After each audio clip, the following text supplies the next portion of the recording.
आकाशवाणी गोरखपुर से प्रादेशिक समाचार।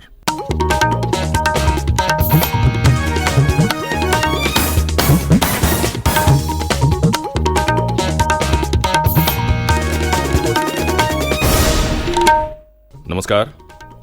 समाचार बुलेटिन के साथ मैं विकास राय। पहले मुख्य समाचार। प्रदेश विधानमंडल के बजट सत्र में संसदीय कार्य मंत्री सुरेश खन्ना ने कहा, पूर्व की सरकारों की तुलना में आज प्रदेश में कानून व्यवस्था की स्थिति कहीं अधिक बेहतर। नेता प्रतिपक्ष अखिलेश यादव ने बजट को दिशाहीन और किसान विरोधी बताया। मुख्यमंत्री योगी आदित्यनाथ ने गोरखपुर में जनता दर्शन में लोगों की सुनी समस्याएं, अधिकारियों को निश्चित अवधि में इनके निस्तारण का दिया निर्देश। होली के उत्सव में डूबा ब्रज क्षेत्र, बरसाना में खेली गई लठमार होली।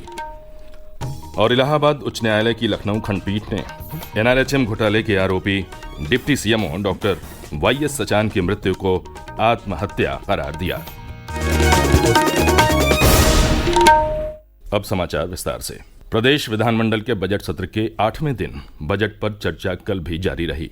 प्रश्नकाल के दौरान प्रदेश में कानून व्यवस्था पर एक सवाल का जवाब देते हुए संसदीय कार्य मंत्री सुरेश खन्ना ने कहा कि प्रदेश सरकार अपराधियों के खिलाफ जीरो टॉलरेंस की नीति के साथ कार्य कर रही है। उन्होंने कहा कि पूर्ववर्ती सरकारों की तुलना में आज प्रदेश में कानून व्यवस्था की स्थिति कहीं अधिक बेहतर है। श्री खन्ना ने कहा कि प्रदेश सरकार ने इस दिशा में कई महत्वपूर्ण कदम उठाए हैं। उन्होंने कहा कि भीड़भाड़ वाले इलाकों में पुलिस की गश्त बढ़ाई गई है, जिसकी प्रतिदिन समीक्षा की जाती है। एंटी रोमियो दस्तों का गठन कर महिलाओं के खिलाफ होने वाली घटनाओं पर अंकुश लगाया गया है। संवेदनशील क्षेत्रों में सीसीटीवी कैमरे लगाए गए हैं। नेता प्रतिपक्ष अखिलेश यादव ने बजट पर अपने विचार सदन के समक्ष रखे। उन्होंने कहा कि वर्तमान सरकार द्वारा पेश किया गया बजट दिशाहीन है और प्रदेश में कानून व्यवस्था बदहाल है। नेता प्रतिपक्ष ने कहा कि महंगाई और बेरोजगारी से लोग परेशान हैं और किसानों को उनकी फसल का उचित दाम नहीं मिल रहा। श्री यादव ने यह भी कहा कि भाजपा देश के बड़े विपक्षी नेताओं के खिलाफ ईडी और सीबीआई का प्रयोग कर रही है। उन्होंने कहा कि सरकार का प्रयास अगले वर्ष होने वाले लोकसभा चुनाव को प्रभावित करना है। वहीं विधान परिषद में विपक्षी दलों ने विभिन्न प्रतियोगी परीक्षाओं में कथित धांधली का आरोप लगाते हुए हंगामा किया। सदन के नेता और उप मुख्यमंत्री केशव प्रसाद मौर्य ने कहा कि सभी नियुक्तियां पारदर्शी ढंग से हो रही हैं। उन्होंने कहा कि ये किसी से छिपा नहीं है कि सपा सरकार में नियुक्तियां किस प्रकार होती थीं। उत्तर से असंतुष्ट समाजवादी पार्टी के सदस्य सरकार के खिलाफ नारेबाजी करते हुए सदन के बीचों बीच आकर धरने पर बैठ गए। मुख्यमंत्री योगी आदित्यनाथ ने कल सुबह गोरखपुर में गोरखनाथ मंदिर परिसर में आयोजित जनता दर्शन में लोगों की समस्याएं सुनी।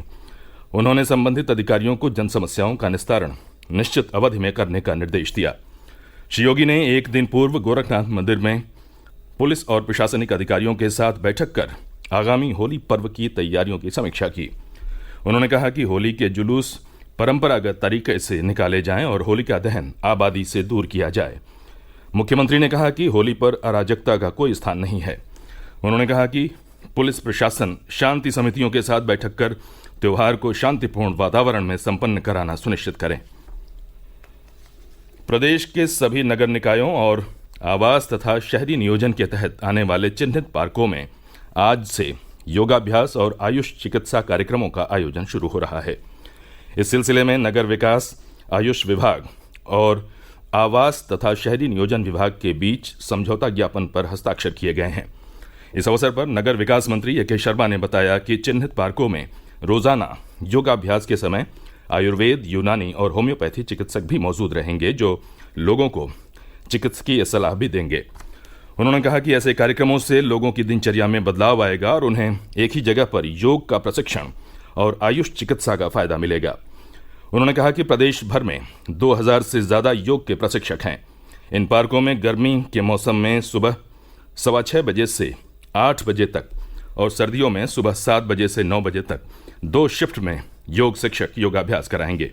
प्रदेश के जल शक्ति मंत्री स्वतंत्र देव सिंह ने राज्य में भूजल स्तर को बढ़ाने के लिए पानी बचाने की आवश्यकता पर बल दिया है। श्री सिंह ने एक दिन पूर्व लखनऊ में भूजल संरक्षण और प्रबंधन के उद्देश्य से आयोजित सम्मेलन को संबोधित करते हुए कहा कि भूजल को बढ़ाने और उसके संरक्षण के लिए गांव-गांव लोगों की सोच बदलनी होगी। उन्होंने कहा कि जल संचय के अलावा और कोई विकल्प नहीं है जिससे भूजल को बचाया जा सके। ये एक प्राकृतिक साधन है जो हमारी जरूरतों को पूरा करता है। श्री सिंह ने कहा कि राज्य सरकार जल संरक्षण के मामले में गंभीर है और इससे जुड़े कार्यक्रमों को प्राथमिकता दे रही है। बुंदेलखंड का जिक्र करते हुए श्री सिंह ने कहा कि वहां चलाए गए 2 व्यापक अभियानों से कई जिलों में जलस्तर ऊपर आया है। जल शक्ति मंत्री ने बताया कि सरकार राज्य में लुप्त नदियों का स्रोत ढूंढने के प्रयास भी कर रही है। प्रादेशिक समाचार आप आकाशवाणी गोरखपुर से सुन रहे हैं। ये समाचार बुलेटिन हमारे YouTube channel AIR news Gorakhpur और ट्विटर हैंडल AIR News_GKP पर भी उपलब्ध है। मथुरा समेत समूचे ब्रजमंडल में होली का उत्सव शुरू हो गया है। बरसाना में कल लठमार होली खेली गई। इससे एक दिन पूर्व लड्डू होली खेली गई थी। एक रिपोर्ट। समूचा ब्रजमंडल मथुरा होली के रंगों में सराबोर है। यहाँ चहुं ओर आस्था और भक्ति के रंगों की छटा बिखरी हुई है। कल शाम यहाँ बरसाना में सदियों पुरानी लीला एक बार फिर जीवंत हुई और विश्व प्रसिद्ध लठामार होली खेलने के लिए कृष्ण के नंदगाम से हुरियारे राधा रानी के गांव बरसाना पहुँचे। यहाँ बरसाना की हुरियारिनों ने प्रेम से पगी लाठियां उन पर बरसाई तो अबीर गुलाल के साथ रंगों की बरसात होने लगी। यहाँ श्री जी मंदिर से लेकर बरसाना की कुंज गलियां सराबोर हो गईं। भव्य और दिव्य लठामार होली को देखने के लिए देश विदेश से हजारों श्रद्धालुओं ने होली का आनंद लिया। यहाँ सुरक्षा व्यवस्था के कड़े इंतजाम किए गए। मोहम्मद उमर कुरैशी, आकाशवाणी समाचार, मथुरा। वाराणसी में स्किल इंडिया इंटरनेशनल सेंटर की ओर से आज से 2 दिवसीय रोजगार मेले का आयोजन किया जाएगा। राजकीय ITI करौदी परिसर में आयोजित होने वाले इस मेले में बहुराष्ट्रीय कंपनी सुजुकी मोटर्स 2 चरणों में युवाओं का चयन करेगी। पहले दिन 1 मार्च को आवेदकों का पंजीकरण और ऑनलाइन टेस्ट होगा, जिसके बाद चयनित उम्मीदवारों का अगले दिन 2 मार्च को साक्षात्कार संपन्न होगा। इलाहाबाद उच्च न्यायालय की लखनऊ खंडपीठ ने राष्ट्रीय ग्रामीण स्वास्थ्य मिशन NRHM घोटाले के आरोपी deputy CMO doctor YS Sachan की मृत्यु को आत्महत्या करार दिया है। उच्च न्यायालय ने CBI की विशेष अदालत के जुलाई 2022 को दिए गए उस फैसले को खारिज कर दिया जिसमें डॉक्टर सचान की मौत को हत्या बताया गया था। 22 जून 2011 को लखनऊ जेल में बंद डॉक्टर सचान की मृत्यु हो गई थी। सूचना प्रसारण मंत्रालय के केंद्रीय संचार ब्यूरो लखनऊ द्वारा 8 साल सेवा, सुशासन, गरीब कल्याण और नारी शक्ति की थीम पर लखनऊ स्थित औद्योगिक प्रशिक्षण संस्थान में आयोजित चित्र प्रदर्शनी का उद्घाटन कल केंद्रीय आवासन और शहरी कार्य राज्य मंत्री कौशल किशोर ने किया। इस दौरान उन्होंने प्रचार वाहनों को हरी झंडी दिखाकर रवाना किया। इस अवसर पर श्री किशोर ने कहा कि कौशल विकास और महिलाओं को आर्थिक रूप से सशक्त बनाने के लिए केंद्र सरकार कई योजनाएं चला रही है। उन्होंने कहा कि सरकार बिना गारंटी के महिलाओं को 10 लाख से 1 करोड़ रुपए तक का कर्ज दे रही है ताकि सामान्य महिलाएं भी बड़ी उद्यमी बन सकें। इस अवसर पर दूरदर्शन के पूर्व अपर महानिदेशक RP सरोज और केंद्रीय संचार ब्यूरो के अपर महानिदेशक विजय कुमार और संचार ब्यूरो के निदेशक मनोज वर्मा भी मौजूद थे। बलिया जिले में फेफना से हल्दी तक के मार्ग को जल्द ही 4 लेन बनाया जाएगा। एक दिन पूर्व केंद्रीय सड़क एवं परिवहन मंत्री नितिन गडकरी ने यह आश्वासन राज्य के परिवहन राज्य मंत्री स्वतंत्र प्रभार दयाशंकर सिंह की मांग पर दिया। श्री सिंह ने कहा कि इस मार्ग को 4 लेन किए जाने से जिले में विकास की रफ्तार कई गुना बढ़ जाएगी। राष्ट्रीय स्वयंसेवक संघ के सरसंघ चालक मोहन भागवत ने कल मिर्जापुर स्थित विंध्यवासिनी धाम में मां विंध्यवासिनी का दर्शन पूजन किया। श्री भागवत ने अपने मिर्जापुर दौरे के दूसरे दिन देवरहा हंस बाबा आश्रम में नवनिर्मित भवन का उद्घाटन किया। उन्होंने विंध्यवासिनी धाम कॉरिडोर के कार्यों को भी देखा। और अंत में मुख्य समाचार एक बार फिर। प्रदेश विधानमंडल के बजट सत्र में संसदीय कार्य मंत्री सुरेश खन्ना ने कहा, पूर्व की सरकारों की तुलना में आज प्रदेश में कानून व्यवस्था की स्थिति कहीं अधिक बेहतर।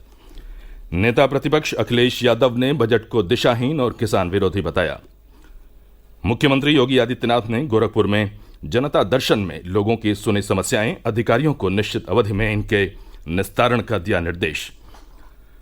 होली के उत्सव में डूबा ब्रज क्षेत्र, बरसाना में खेली गई लठमार होली। और इलाहाबाद उच्च न्यायालय की लखनऊ खंडपीठ ने NRHM घोटाले के आरोपी deputy CMO doctor YS Sachan की मृत्यु को आत्महत्या करार दिया। इसी के साथ ये समाचार बुलेटिन समाप्त हुआ। नमस्कार।